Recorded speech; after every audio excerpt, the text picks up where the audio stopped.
Voltage किसी time पर maximum हुआ, तब धारा उसके कुछ पीछे थी, धारा मैक्सिमम नहीं हुई थी। धारा ने देखा अरे वोल्टेज बाबू मैक्सिमम हो गया, अरे रुको मैं भी आ रही हूँ, मैं भी पीक पॉइंट पर आ जाऊंगी, मैं भी पीक पॉइंट पर आ जाऊंगी। धारा ने लगाई दौड़, जब तक धारा वहां तक पहुंची, वोल्टेज धीरे धीरे घटने लगा। अब धारा पीक पॉइंट पर आई, वोल्टेज जब तक आगे बढ़ चुका था, और आगे बढ़ने का मतलब ये था कि पीक पॉइंट पर था तो पीक पॉइंट से उसे घटना था। अब वहां से धारा झांक रही, ओ माय गॉड वोल्टेज बाबू तो नीचे चले गए यार, अब क्या करें, वोल्टेज बाबू तो गए नीचे। अच्छा वोल्टेज बाबू से कहा रुको जरा मैं नीचे भी आ रही हूँ, भागती भागती नीचे गई, तब तक वोल्टेज बाबू फिर से ऊपर चालू हो गए। तो कुल मिला के पूरा रनअप जितना चलता रहेगा, वोल्टेज आगे आगे धारा पीछे पीछे, वोल्टेज आगे आगे धारा पीछे पीछे। हेलो बच्चों, मैं हूं मुशर्रफ हैत हाशमी, टॉपर्स कोचिंग के इस प्लेटफॉर्म पर आप सभी लोगों का बहुत स्वागत है। बेटा आप सब लोगों ने, जैसे कि अभी आप लोग टॉपिक देख रहे होंगे कि हम क्या देखने वाले हैं, इसमें आप लोगों ने अल्टरनेटिंग करंट के बारे में बहुत अच्छी तरीके से पढ़ा है। अल्टरनेटिंग करंट के बारे में जब ये अल्टरनेटिंग करंट शब्द आता है ना, तो मज़ा ही आ जाता है। ये टॉपिक, ये कॉन्सेप्ट इतना गजब का टॉपिक, इतना गजब का कॉन्सेप्ट होता है कि हाँ, लेकिन ये अच्छा तब होता है जब आपके अंदर इंटरेस्ट हो जानने का, समझने का, तब ये टॉपिक बहुत अच्छा हो जाता है। अब अगर ये टॉपिक इतना ही अच्छा है तो इसमें हम लोग पढ़ते हैं अल्टरनेटिंग करंट के बारे में, हम डिफरेंस पढ़ते हैं डीसी के बीच, एसी के बीच, एसी और डीसी के बीच में क्या डिफरेंस होता है। इसके बाद में जो एसी सर्किट होता है, उस एसी सर्किट में वोल्टेज और करंट जो होता है, इन दोनों के बीच में क्या फर्क होता है, इन दोनों को हम कैसे डिफाइन करेंगे। क्योंकि अगर हमको अल्टरनेटिंग करंट सर्किट के बारे में पढ़ना है, अगर हमें अल्टरनेटिंग करंट सर्किट के बारे में पढ़ना है, तो हमें सबसे पहले ये जानना होगा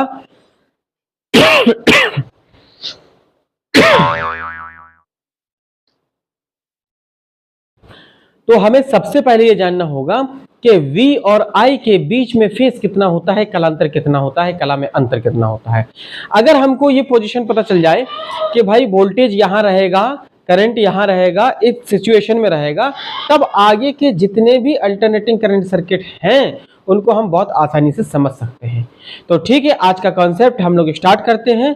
स्टार्ट करने से पहले वीडियो को लाइक और शेयर जरूर कर दीजिएगा। अगर चैनल पर पहली बार हैं तो चैनल को सब्सक्राइब कर लीजिएगा, ऑल पर बेल आइकन पर टिक जरूर कर लीजिएगा, ताकि नेक्स्ट नोटिफिकेशन जब भी कोई वीडियो हम डालें तो आपके पास में वो सजेशन होकर के पहुंचे कि आप अगला जो नेक्स्ट कॉन्सेप्ट है, जो नेक्स्ट वीडियो है, उसे आप समझना चाहते हैं या नहीं समझना चाहते हैं, या आपके लिए कितनी बेनिफिट हो सकती है। ठीक है, तो आज हम लोग पढ़ने वाले हैं graph between V and I in AC।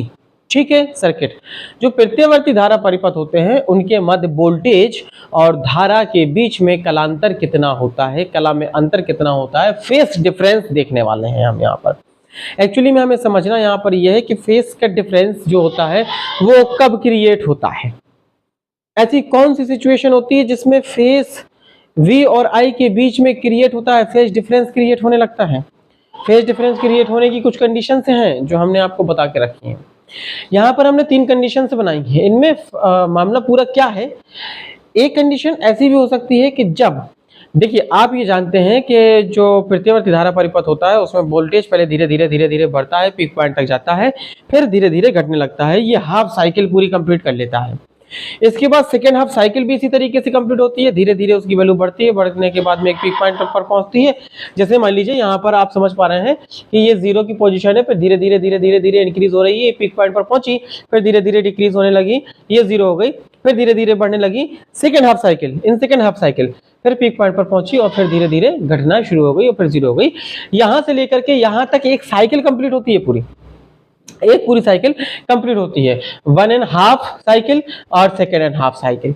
तो यहाँ पर हाफ साइकिल ये इन 1 direction and half cycle in opposite direction या इन 2nd डायरेक्शन हम कह सकते हैं। तो इस तरीके से एक साइकिल कंप्लीट हो गई।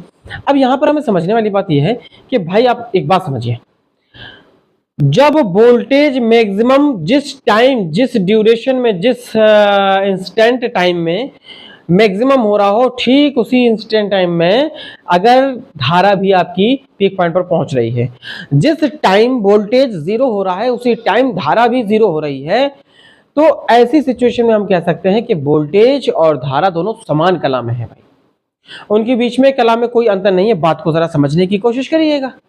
ये आपका ये एक डार्क लाइन है और एक डॉट लाइन है, एक डार्क लाइन है और एक डॉट लाइन है। डार्क लाइन से हम वोल्टेज को रिप्रेजेंट कर रहे हैं और डॉट लाइन से हम करंट को रिप्रेजेंट कर रहे हैं, ठीक है। तो यहाँ देखिए, यहाँ समझने वाली बात यह है कि ये यहाँ से जीरो होकर के धीरे धीरे बढ़ा और ये पीक पॉइंट है, इसके ऊपर तो वोल्टेज नहीं गया ना, यहाँ पर इस साइकिल में इसके ऊपर वोल्टेज नहीं गया। अब मान लीजिए कि ये जीरो है, यहाँ पर टाइमिंग, यहाँ पर हाफ टाइम है, ठीक है ना, ये हाफ साइकिल है तो हाफ टाइमिंग हो गया। तो अगर हम यहाँ देखें तो ये T/4 यानी हाफ का हाफ हो जाएगा, यानी 1/4 टाइम, एक साइकिल का चौथाई हिस्सा है। तो इस पॉइंट पर वोल्टेज मैक्सिमम है भाई, इसी पॉइंट पर करंट मैक्सिमम है। 1/2 यानी हाफ टाइम में वोल्टेज जीरो है, हाफ टाइम में करंट जीरो है। सेकेंड साइकिल में अगर हम देखें तो जिस टाइम में वोल्टेज मैक्सिमम है इन सेकेंड डायरेक्शन या in opposite direction then first direction, उसी टाइम में करंट मैक्सिमम है। तो ऐसी सिचुएशन में हम कहते हैं कि फेस डिफरेंस जो है हमारे पास में वो भाई जीरो है। V और I के बीच में फेस डिफरेंस जीरो है, कला में कोई अंतर नहीं है, दोनों समान कला में है।